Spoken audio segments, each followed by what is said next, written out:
Welcome to the 49ers Camelot Show. I am excited to have my guest, Brian Peacock, that I've been listening to for a long time. One of the OGs of 49ers podcasts and things like that. Brian, welcome. Thanks for joining us. Yeah, you bet. Thanks for the invite, Mark. It's always excited to talk 49ers. Yeah, so back in the day, before you started doing Locked On, you were, because right now you do Locked On 49ers, and then don't you do another Locked On podcast? Yeah, I did do Locked On NFL. Then they took myself and my co-host Matt Williamson off of Locked On NFL, and they wanted to go a different direction with Locked On NFL. They gave us our own show called the Peacock and Williamson NFL Show. So still on the Locked On Network twice a day, doing one show with Williamson about the entire league, and then Locked On 49ers as well. That's cool. But I remember you and Nick Winkler back in the day on the Gold Faithful podcast, and that was a lot of fun. I really enjoyed. And then I remember you started with was it like 2017? You started with the Locked On 49ers. Yeah, it's been over 6 years now, and it was right about the same week that Kyle Shanahan and John Lynch were hired. I think, right around that same time is when I started with Locked On 49ers, and it was kind of a crazy idea from David Locke. That's why it's called Locked On. And David Locke is the play-by-play voice for the Utah Jazz radio, and he started doing Locked On Jazz, and he was like, this is cool. So he recruited friends in the NBA side and did the NBA side of the network, and all had Locked On shows, and then did the NFL side of things. And I came on in January of 2017 and was like, wow, okay, I'm going to start doing a daily podcast in the off season. Let's see how this goes. Right. And I geek out on the draft anyway, so that wasn't very difficult. This is the dead period of the off season, but man, there's always plenty of stuff to talk about. And the Niners have given us so much, especially with the quarterback position the last couple of years. Yeah, they are the franchise that keeps on giving for sure. But I wanted to tell you this because back when you started the Locked On 49ers podcast, and this was the daily thing, like you mentioned, and about that time, a friend of mine had had something happen physically that put him in a coma, and he ended up passing away. And I, during this time, had to drive about an hour every day to go see him. And this was right at the time that you were starting. And so it really helped me kind of get my head out of, this is bad. This is terrible. He's got a wife and 2 kids. And so I just wanted you to know that, because you're not doing just football talk. You're doing things that sometimes will help people get away from their real life and the stresses of that. So I just wanted to let you know that. Yeah, I appreciate that, Mark. That's an amazing story. You'd be surprised how many times I hear things like that from people that have different things going on. They're like, appreciate you being there every single day for us. And that's our thing at Locked On. It's your team every day. And, we try to Croc and I, sometimes we can't quite get it done scheduling wise, but we always try to record in the evening so we can have that podcast up first thing in the morning. When you get up, it's there, you can go to work, whatever it is that you're doing. Usually you can find it that evening, before on YouTube. We post it up there first and premiere it there. But originally we weren't even in the YouTube game. It was just all audio. And I hear so many stories from different people, and it's always awesome to know, because you never really know. You see the numbers, that there's a lot of people listening. You don't know exactly where they're from. It always blows me away how important it is, and how quickly, if there's not an episode up, people are like, hey, everything all right? What's going on? There's no episode right now. I was like, hold on, we're gonna get one up at lunchtime. We're traveling or whatever. And then all over the world, man, we hear from listeners in Brazil and Mexico and Australia. And in fact, it's funny, I was just looking at the Peacock and Williamson listens and downloads, and I think it's the 4th or 5th most popular city that listens to Peacock and Williamson is Sydney, Australia. Wow. How is that even possible? It's like Pittsburgh, LA, San Francisco, it's Sydney, Australia, then Seattle or something like that. You know why it is? It's because of that guy that they had. Jared Hayne, the Hayne plane. Yeah, right. It's because of him. That's why his off-field stuff has been pretty wild since he was with the 49ers. Not in a good way either. But yeah, right. I remember the hype around the Hayne plane. And Yeah, and there's there's already, the 49ers are a global team too, so that's really Right. cool because Yeah. it is a really big audience, and so lucky to be able to cover a team that's as popular as the 49ers. hmm Well, let's jump in and talk about the team because they're 2 weeks away from starting training camp. Rookies report next week, which is different because they're coming in about a week early. And I don't know that Kyle Shanahan's done that before, but that's kind of interesting that they're doing.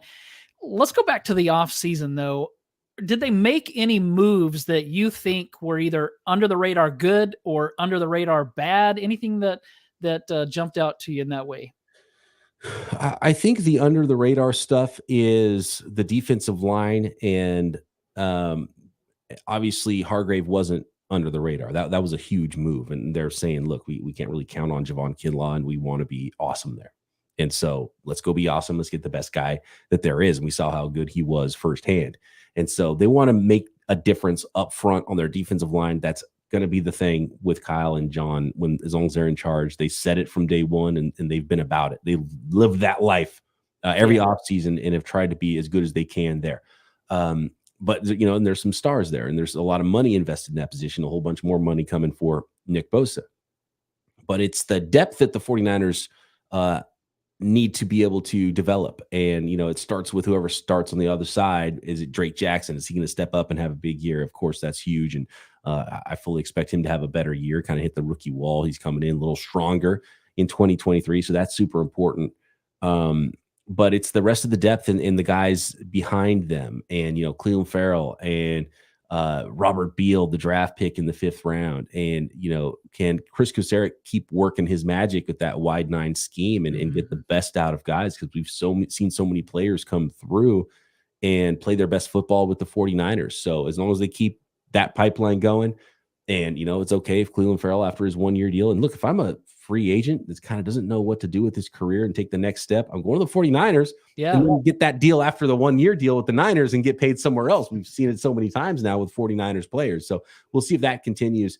And I think they'll be okay. But, there's a lack of depth on both lines that could be the thing that hurts this football team when you have star players like Bosa and Trent Williams. All of a sudden, those guys get banged up. And look, they both have an injury history. Then that depth has to step up. And so I think depth on both lines is probably the one thing where I look at this team, like I think they're good, but that can become not good real quick. Yeah. You mentioned Javon Hargrave, obviously not an under the radar signing, but it was a surprise signing. That first day of a free agency, they also signed someone else that I wasn't expecting that they would sign, and that was Sam Darnold, the quarterback. I think, you guys talk about at Locked On being an everydayer. I really am not an everydayer. I listen to y'all a lot, but I try to listen to a lot of different people, and so I'm not there every day. But I kind of feel like I remember you being really not excited about the Sam Darnold signing. Was that right? No, not really. It's Okay. the money they get, like Sam Darnold for $3.5 million base is fine. That's whatever. That's smart, and the Niners want to have themselves covered because of whatever injury that could happen, and both their quarterbacks were recovering from injury at the time of that signing. So I totally get that. The thing I've had a big problem with, and it's almost been kind of comical, and we've made fun of a little bit on the podcast, is just how the national media has taken that Sam Darnold signing. And look, there is some guarantees built in, similar to what we saw with Jimmy Garoppolo last year, where it's like, and for Sam Darnold, $3.5 million, that's less than he should be able to get on the open market. A young, still very talented physically guy with NFL experience. You see those guys get $10 million a year. And he does have the rest of that in incentives. If he ends up playing a lot, he'll get paid more, and more like one of those high-end backups. And that's where he should be, is in the high-end backup territory in the NFL. So he's actually cheaper than that if he doesn't play for the 49ers. So the signing is fine. But when I'm hearing Schefter and Albert Breer and everybody, like, yeah, watch out for Sam Darnold. I'm like, dude, we've been watching out for Sam Darnold for 55 games, and he's turning the ball over more than he's scoring touchdowns, right? And if 49ers fans didn't like Jimmy Garoppolo turning the ball over, I don't see how they're going to like Sam Darnold anymore. And like, he's got some arm talent. And there's the famous Mayoko quote where he said, might be the most talented thrower. And I know exactly what Mayoko was saying, but I knew he was going to get crushed as soon as I saw that quote. because he's a pretty good thrower, but he's not like he doesn't have some amazing arm talent, but he's a pretty good thrower. And I get what he's saying. And, it's not like the best quarterback in 49ers history, Joe Montana, was known because of his cannon of an arm. But like, we've seen who Sam Darnold is, and I don't know why anybody would expect more. And I don't know why national media, after 4 OTA practices, would be like, "Oh, Sam Darnold's probably the guy." It's like, what are you even talking about? What is that? It doesn't make any sense. So, and it's funny because the latest from Ayoko is like, well, actually, the 49ers like Sam Darnold, like Trey Lance as much or more as they ever did before, which is the exact opposite of what the national media is saying there. And so I think a lot of times, we saw this with the Mac Jones stuff before the draft. It's a big game of telephone, and there might be one little kernel of truth somewhere, and then all the reporters here, everybody keeps saying this thing, and it just becomes, the feeling I get is that, they love Sam Darnold. He's going to be the starter if Brock Purdy can't play. And I just don't think that that's it. I think he's break glass in case of emergency. He's an insurance policy for the 49ers.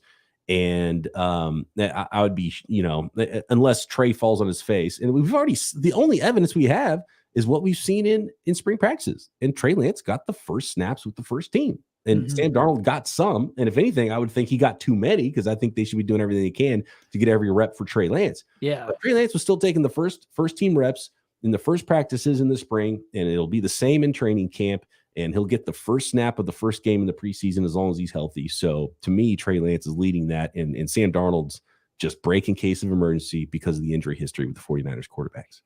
Yeah, I completely agree. I think that they really don't know what they have in Trey Lance.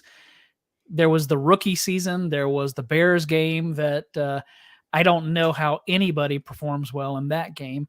And then he got hurt the next week. So do you think that they still believe in Trey Lance? Do you think that what Mayoko said is in line with how they're really feeling? Or, you have Ian Rappaport saying that he thinks that they might trade Trey in August at some point. So where are you at on this? Are they still believing in him? Yeah. And I think there's a few different angles to this, because it still might be the best move for your team to trade Trey Lance.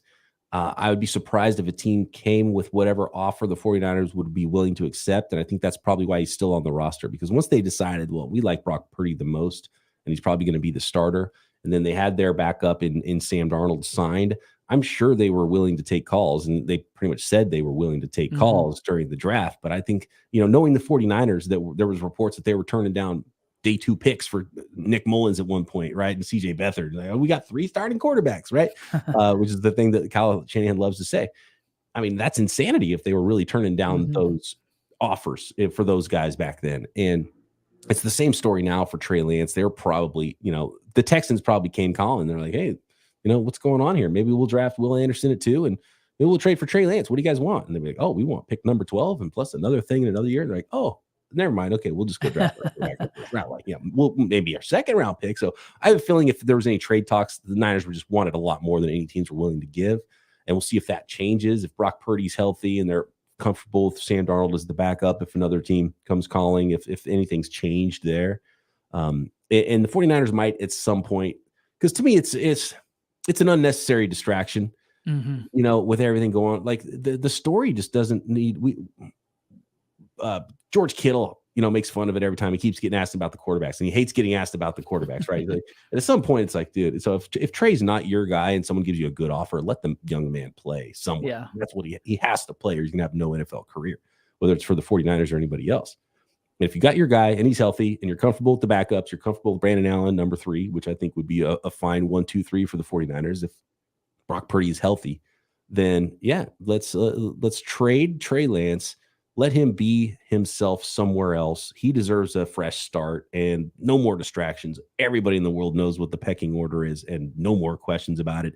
No infighting in the locker room. Everybody knows it's done. Right.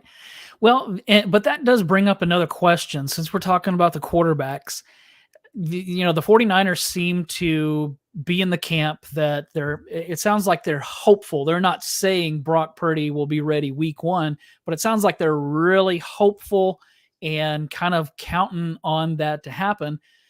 I'm concerned that he's not going to be ready week 1. And I'm also concerned that the NFL history is littered with quarterbacks that looked great for a small period of time and then disappeared. I hope that Brock Purdy's not in that camp. I like his makeup, and I think that he has what it takes to be really good. But do you think he's going to be ready week one? And where do you stand on this Purdy train? Do we just keep riding it until we know for sure that he's the guy? Or do you have some concern that maybe he won't be the franchise quarterback? Yeah, and really, we just saw it with Jimmy Garoppolo, and he was a good quarterback, but maybe he wasn't quite as amazing as what it looked like he was going to be when he came in for 5 games. 49ers couldn't win a game in 2017. They were awful, worst team in the league. And all of a sudden, Jimmy Garoppolo comes in. It's like, oh, this is easy. Here's what you do at quarterback. No, 1, 2, not open, 3, boom, throw the ball. It was like, oh, okay, this is NFL quarterback. Wow, this is amazing. And it's like, oh, imagine when he gets a full off season with Shanahan, what that's going to look like. It's going to get better. And it's like injuries, okay, not a full off season here, didn't get better. And it's kind of never really better than what we saw then. And that could absolutely happen with Brock Purdy. Brock Purdy was the last pick in the draft for a reason. And he was a really nice story. And he played awesome. He played the best quarterback that I've seen under Kyle Shanahan. So there's a lot of reasons to be excited. But we still don't really even know what Brock Purdy is going to be, and when teams and is he going to adjust to the adjustments when teams watch him? It's like, okay, we can beat him here, we can do this to him, and let's see what happens now. And the 49ers have so many playmakers that Trey Lance hasn't had a chance to even play with, even in the times he did play. He's had one game with Kittle, no game with Christian McCaffrey. So it's the 49ers would be smart if they're going to keep Trey Lance to not push. And this is There's the scenario I just talked about. You trade Trey Lance, no distractions, let's go, ho hum. And then the other scenario, which I think is more fun for everybody to talk about, which is kind of the scenario I want to see just because of the Trey Lance thing, and I want to see this through a little bit more, is don't push Brock Purdy. If looks like he's going to be cleared right before week 1, don't just throw him out there. Even if you put him on the short-term IR, the pup list or whatever it is, and have him sit for a few more weeks, make sure he's 100%, make sure he gets practices in under his belt. Let Trey play for 4 weeks, get a nice little chunk of film on Trey Lance, see what that looks like. And then now you kind of know. And then if you don't love it, you go to Brock. And if Trey's playing amazing, that raises the ceiling of your team. And then who knows, maybe you trade Brock Purdy and you get a lot for him. So, then maybe not now, but maybe next offseason or something like that. But I agree with that as well. Go ahead. Sorry, I just make an informed decision on Trey Lance. I can't imagine going, moving mountains to go get a quarterback like Trey Lance with his talent, and then be like, oh, I don't know, who knows? Let's go this other way. That just seems insane to me. Yeah, I think that if Trey Lance is a bust, it's way too soon to say that. And I argue with people probably more than I should when it comes to that. But I just think it's way too soon. But let's say that he is. I think that Kyle Shanahan and John Lynch survive that as long as Brock Purdy is Brock Purdy, the one that we want. But if they trade him and he becomes a superstar, I don't know that Lynch and Shanahan survive that, especially if Brock Purdy doesn't become who they want. So that would be my concern. That's why I don't think that they're going to trade him. Now, they've surprised me many times, but I don't see that happening. But Lance has a pretty big salary, so it's going to be more difficult now for a team to trade now that the offseason is over to fit his salary in.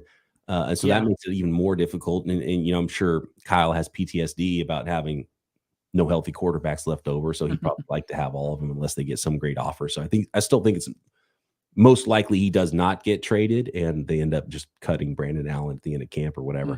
And Brandon Allen deserves to be a number 2 or number 3 somewhere anyway. So he's probably not going to want to sign back. We're not going to see him back on the practice squad. So one of those 4 guys is not going to be around, I think, for the regular season. But everyone has to be healthy first into the season. We haven't even started camp yet, so who knows what that's gonna look like. But I agree with you there with Trey Lance, and it's you got to see it through. You got to know what you have in Trey Lance, and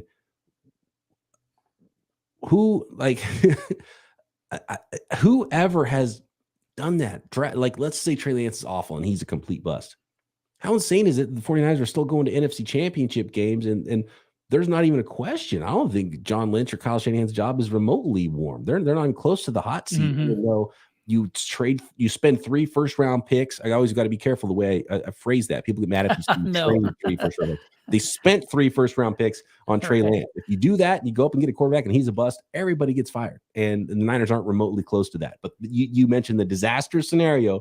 They trade Lance. He gets good somewhere else and is actually better than Brock Purdy ends up being for the 49ers.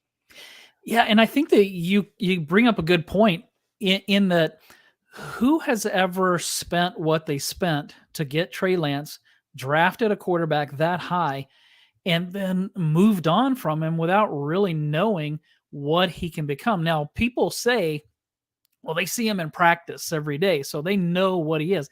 I don't know. I mean, they didn't know that Brock Purdy was Brock Purdy at that point, before he played. Jeff Garcia, for example, was a terrible practice player, but he was a gamer. So maybe Kyle Shanahan does know, but to me, it just seems like, gosh, why would you trade away a player that you really haven't even given a chance to after you spent everything you spent?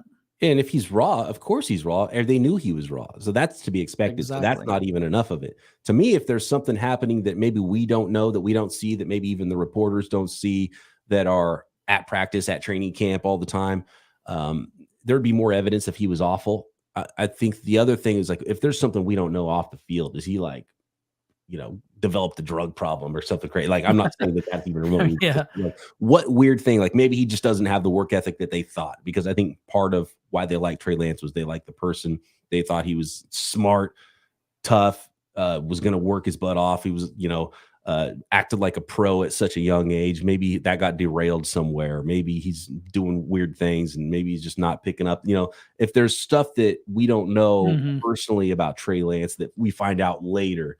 I always bring up the Raiders and Jamarcus Russell, drinking the purple drink, the scissor, and he was, which is essentially cough medicine and Sprite put together, I think is what it is. And he was like drinking that in his car on the way to practice, and they gave him a tape to watch one time as homework, and he came back to practice and they asked him about the tape. And he's like, "Oh yeah, good stuff on there." And the tape was blank that they gave him. He didn't even know. He Oh, didn't look at it. Like, is there something crazy like that going on behind the scenes with Trey yeah. Lance, where he's just not putting in the work? He's not the guy they thought he was. Then I would understand where they'd be like, yeah, he's not the guy. And maybe that's the case, but everything we know about him, that shouldn't be the case. So how could you possibly draw a conclusion about Trey Lance, whether he's good or a bust? Because there's no reason to draw that Mhm. conclusion. We don't have enough evidence. Yeah. Well, considering the quarterback situation, do you think this team is as good right now as the Eagles are? Are they right there with them, or do you think they've passed them? Or is this team even as good as they were entering the NFC Championship game? Yeah, I think the 49ers are better now, and the Eagles are worse now than when they played in the NFC Championship game. And I think that was going to be a really good, really close game if Brock Purdy didn't get hurt. So as long as Brock Purdy's healthy, or even if it's Trey Lance all year and we get to see his development all year long, if, God forbid something happens to Brock Purdy. And look, even if it's Sam Darnold, I crush Sam Darnold sometimes because he hasn't been a good NFL player, but I also would expect that under Kyle Shanahan, he would have his best seasons. And how Mhm. good would that be? I have no idea, but the best version of Sam Darnold could be with the 49ers too. And maybe that's close to what we saw with Jimmy Garoppolo anyway. A few too many turnovers, but maybe makes a few bigger plays, and hopefully sees fewer ghosts than he has, because that's kind of the problem with Sam Darnold. He just doesn't have a clear picture, and Kyle Shanahan muddies up the picture more than anybody. So if he's got a problem with going to play action, turning his back on the field, and the picture Yeah. changes, that's a death sentence for a quarterback. And so that's why I'm not super excited about what Sam Darnold's going to be with the 49ers, but he could be the better version of himself and might be like Geno Smith and take him a little while. And maybe he just needs to sit too for a couple of years, and maybe he'll become that in 3 years for the 49ers. Who knows? But when I forgot what I was even talking about now, but Where they are versus oh yeah, where versus the the Eagles Eagles. are. So with the Eagles lost both offensive and defensive coordinators and lost their best defensive lineman. So they're still a really talented team and they're going to be really good. But the 49ers got better. 49ers stole one of their best defensive linemen away.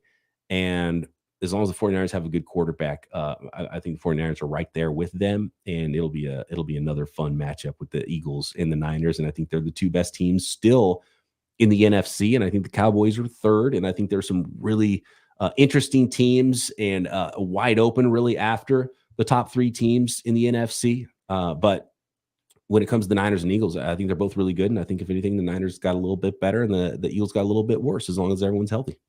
What about the Seahawks? There was somebody, can't even think of who it was. I'm thinking somebody on ESPN recently said, I think the Seahawks are better than the 49ers and they'll win the NFC West. I don't see that happening yet, maybe in another year or two, but yeah, a lot of people say a lot of things, especially on certain networks, and I don't want to talk smack about other people's networks. And but there's some talking heads, and they like it when someone says something ridiculous like that. And I mean, just, like, there's no evidence. There's no evidence whether Trey's good or bad. So if you're calling him a bust, where's the evidence? If you're saying he's amazing, where's the evidence for that? We don't have it.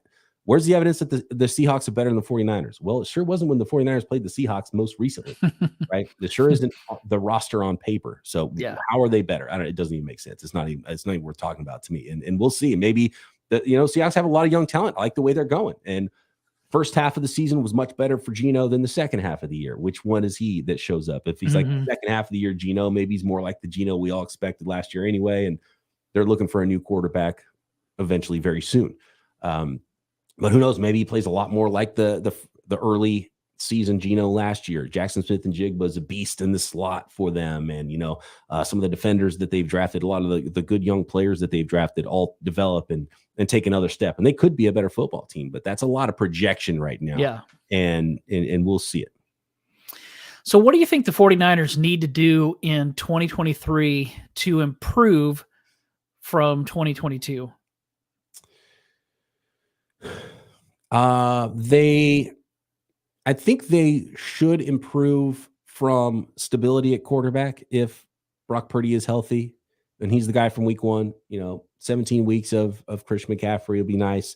A more motivated Deebo Samuel. He admitted that he wasn't in the best shape, and so I love his competitiveness. And so it's going to be a tough team to compete against. And they've got to stay healthy, obviously, on the offensive and defensive lines, and they should naturally be a better football team this year. I think there's an opportunity for the 49ers to fall off a little bit in future seasons. 2025 could look a lot different. Kittle, Trent Williams for sure. So, and when you're paying a lot of guys a lot of money, how much can you pay other players? And you got to pay a quarterback eventually too. And if Brock Purdy's the guy, he's going to get really expensive. So there's going to be a shift for the 49ers coming up soon. So the window's now. The window is 2023 and maybe 2024. 2025, I think, is going to be a super interesting time for the 49ers. But they're built to win right now. They've got a ton of talent as long as quarterback works out for them. And, we named Jimmy Garoppolo instead of Jimmy G. We named him Jimmy W on Locked On 49ers. All he does is win, right? And everyone talks about the QB wins and his record as a quarterback. Go look at Nick Bosa's record when he's on the field. Yeah, right. So he's the most important player for the 49ers. And I talked about that depth, and I'll kind of bring it up again here. That's one player he was defensive player of the year. It's one player the 49ers can't afford to lose. So if their stars are healthy and quarterback isn't a disaster, they're going to be a really good football team. We're getting close to being out of time, but give me a couple of storylines that you're really going to be paying attention to during training camp. I'm always excited. Training camp's always about the young players. Seeing Javon Hargrave in the Niners uniform for the first time. I already saw a photo of him in the spring. I wasn't at any spring practices, and you see how thick he is and how low to the ground he is. And you're like, okay, he's that player, not going to lose the leverage battle. And I just want to see what all these, because everyone looks really fast and big in college. And then they get to the NFL. We've kind of seen this with Trey Lance. It's like, oh man, look how dynamic of a runner he is. And you see him running, you're like, kind of indecisive and not as fast as I expected, maybe. And I think the 49ers might feel that way a little bit. But Darrell Luter, how long does he look in a 49ers uniform? Is how fast does Jair Brown look, right? Does he look like super explosive like Talanoa Hufanga did going downhill as a young player, even when we didn't see the Hufanga we know now early on? The way he triggers downhill is awesome. And then you see the rest of his game develop. And so you don't want to see a guy look all of a sudden super small and slow compared to what you thought of him in college. So I always can't wait to see what the rookies look like Obviously, I want to see what the quarterbacks look like, see how the ball's coming out of Trey's hands, seeing if he's accurate. I don't. Everyone talks about his delivery and his motion and his release and all that stuff. It's like, I'm not a quarterback coach. I'm not even going to go there. I just want to see Yeah. the results. Does he put Right. Does he put the ball with the right velocity in the right spot to the right receiver? That's what I want to see. So I want to see that accuracy come to fruition in practice and in preseason games. And then of course, whenever Sam Darnold's out there, whenever Brock Purdy's out there, what do they look like? Is Brock Purdy's arm strength better than it was? Is it worse than it was? Because he doesn't have a lot of room for error in getting a worse arm after that elbow surgery. But there's talk that a lot of quarterbacks come back with the tick stronger arm, and that could be huge for someone like Brock Purdy to fit some balls in that he couldn't before. So yeah, those are the things I'm looking at in offensive line as well. I think there's a lot of good young players and a lot of competition for the reserve roles and especially the interior roles. And hopefully Colton McKivitz is as good as the 49ers think, because there's no backup plan at right tackle. And again, Nick Bosa, Trent Williams, all the veteran days off you can find because they got to stay healthy this season. Yeah. Yeah, I'm with you. I agree on all of those. Those are great storylines. One more question. The 49ers open the season in Pittsburgh against a really good defense that gets after the quarterback. We don't even know who that quarterback is going to be. So are they coming out of there week one with a win? This is a game they should win, and they're going to be favored. And this is a sneaky, difficult game. Might be one of might be the toughest game on the schedule, to be honest with you, for the 49ers, because Kyle Shanahan's teams recently have struggled a little bit to start the season. We don't even know who the quarterback is going to be yet for that football game. TJ Watt, along with Bosa, Myles Garrett, Micah Parsons, a couple of guys, the best edge guys in the league. And guess what? Brand new starting right tackle. And that's the side that TJ Watt rushes from against Colton McKivitz. So right out of the gate, Colton McKivitz is like, hey, guess what? You're the new starter.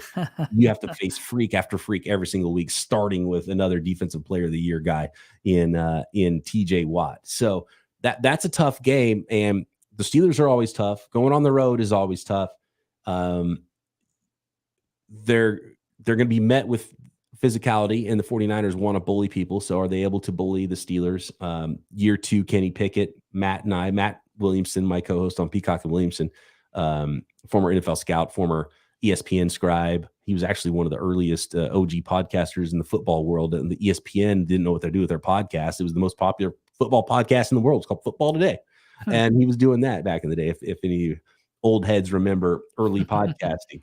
And but he covers the Steelers. He lives in the Pittsburgh area, and so we're going to try to figure out what our bet is with Kenny Pickett versus Brock Purdy. And his stance is, look, Brock Purdy was a nice story, but man, Kenny Pickett would kill to have Kyle Shanahan and the weapons that Brock Purdy had last year all humming at his disposal. He's got some nice receivers, but Matt Williamson hates Matt Canada, the offensive coordinator for the Steelers. So.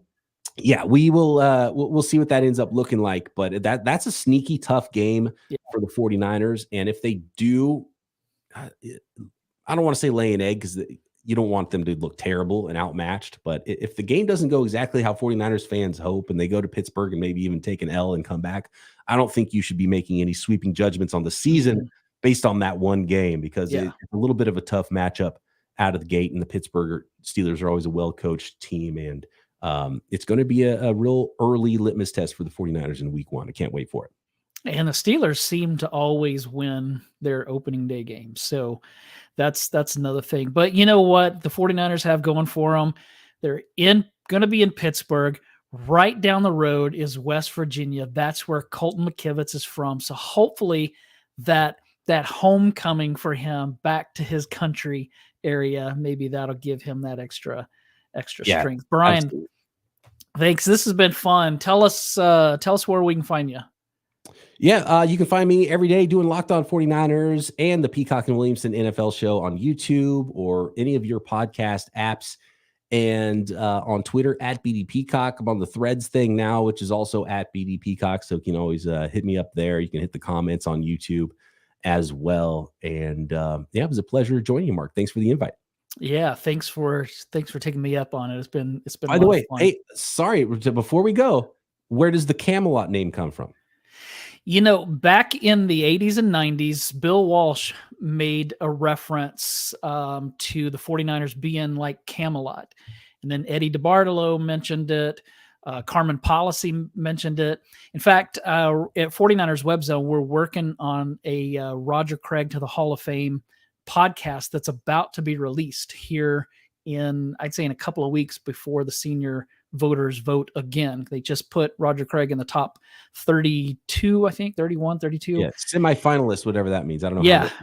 Yeah. So we're supposed to have this in their hands, or not in their hands literally, but you know what I'm saying, here soon, where we interviewed Steve Young, Ronnie Lott, Carmen Policy, several people like that. And Carmen, in my interview with him, he even referenced Camelot in that. And so I heard him say that back in when Joe Montana retired and they had the retirement ceremony. Carmen Policy said something about this was Camelot, and you know who our Sir Lancelot was. And so I think that I think that Eddie DeBartolo may have even referenced Camelot at Bill Walsh's public memorial. And so that's where the name came from. And so, yeah, just kind of thinking back and referencing back to those real glorious years. Absolutely. It's a great name. Fantastic story there too. And yeah, go Roger Craig, rooting for him to get in the Hall. And it's going to help someone like future Christian McCaffrey with his Hall of Fame votes as someone like Roger Craig is in the Hall of Fame too. That's right. That's fantastic. And keep creating that content, Mark. Keep slinging the tent. The 49ers are the most well-covered team in the NFL, in my opinion. That's true. And the content creators are great. I've had some great people on my show, and everybody's just been so welcoming and helpful. And so it's really been a lot of fun. So I think people like you, who I know are really busy and in demand, thank you for joining me. And thank you for watching and for listening. Make sure to rate, review, and follow the 49ers Camelot Show wherever you watch or listen, and do the same thing with the Locked On 49ers podcast. Thanks for joining us.